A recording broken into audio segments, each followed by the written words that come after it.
Juru bahasa isyarat, Winda Utami berhasil mencuri perhatian penonton saat menginterpretasikan lagu Ojo Dibandingke yang dinyanyikan Vero Prayoga di upacara detik-detik proklamasi HUT ke-77 RI di Istana Negara pada Rabu 17 Agustus 2022. Winda Utami viral lantaran ia terlihat sangat menikmati pekerjaannya. Meski sedang menjalankan tugasnya, Winda Utami tampak berjoget sambil menginterpretasikan lagu Ojo Dibandingke. Aksi Winda Utami ini pun viral di sosial media. Satu di antara akun yang mengunggah aksi Winda Utami adalah akun Instagram @aurece.id.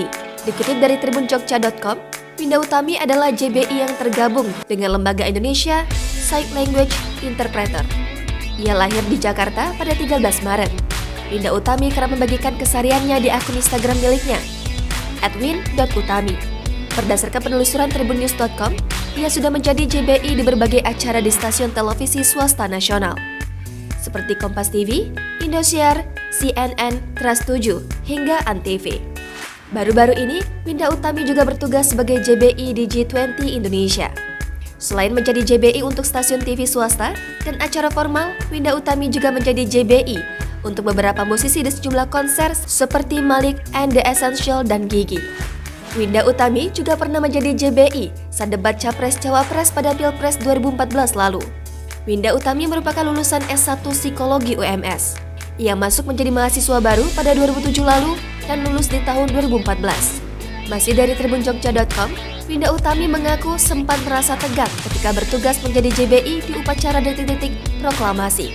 Namun, begitu Vero Prayoga menyanyikan lagu Ojo Dibandingke, ia mengaku langsung merasa rileks. Aksi Winda Utami berjoget saat menginterpretasikan Ojo Dibandingke tak lepas dari kesukaannya dari lagu bercanda campur sari itu.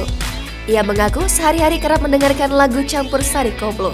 Tak sendiri, Winda Utami menjadi JBI upacara detik-detik proklamasi bersama rekannya yang lain. Mereka sudah melakukan gladi resik di Istana Negara sejak 13 Agustus 2022. Selama bertugas di Istana Negara, Winda Utami dan rekan-rekannya mendapat tempat khusus untuk mereka menginterpretasikan acara. Jangan lupa subscribe, share, komen, dan like ya!